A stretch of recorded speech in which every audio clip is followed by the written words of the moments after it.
Hello बच्चों, चलिए प्रश्न पढ़ते हैं। प्रश्न दिया है मायोग्लोबिन पाया जाता है।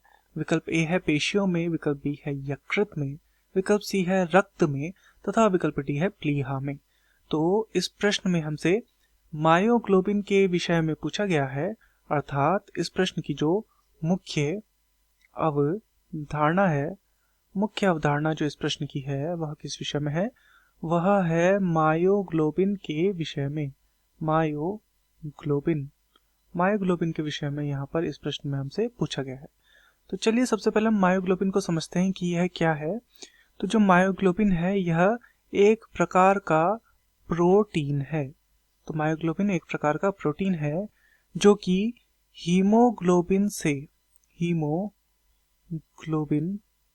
की तुलना में हीमोग्लोबिन से कम आणविक भार वाला होता है। हीमोग्लोबिन की तुलना में इसका जो आणविक भार होता है वह कम देखने को मिलता है।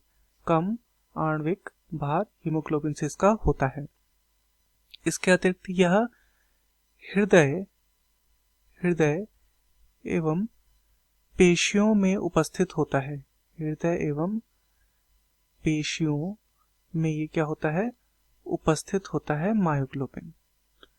इसके अतिरिक्त यह पेशी कोशिका के प्रोटीन से बना होता है। किससे बना होता है? यह जो पेशी कोशिका होती हैं उनके जो प्रोटीन होते हैं उनके द्वारा इसका निर्माण होता है। पेशी कोशिका के प्रोटीन से निर्मित यह होता है मायोग्लोबिन तथा यह तंतुवत संरचना होती है।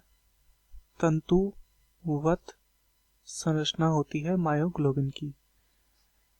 और इसके जो कार्य होते हैं, यदि हम इसके कार्य देखें तो इसके कार्य हैं पेशी में ऑक्सीजन विसरण में सहायता करना। पेशी में ऑक्सीजन का जो विसरण होता है, पेशी में ऑक्सीजन विसरण में सहायता करना, ये इसका कार्य है। तो ये है मायोग्लोबिन। तो चलिए यहाँ पर विकल्पों को देखते हैं। यहाँ पर हमसे पूछा गया है मायोग्लोबिन पाया जाता है, तो हमें बताना है किस में पाया जाता है। विकल्प ए है पेशियों में, तो बिल्कुल ये कहाँ पाया जाता है? पेशियों में पाया जाता है, जैसा हमने देखा। विकल्प बी यकृत में यह नहीं पाया जाता है। विकल्प सी है रक्त में भी यह नहीं पाया जाता तथा विकल्प डी है प्लीहा में भी यह नहीं पाया जाता। दिए गए प्रश्न का सही उत्तर होगा विकल्प ए पेशियों में। मैं आशा करता हूँ आपकी यह समझ में आया होगा। धन्यवाद।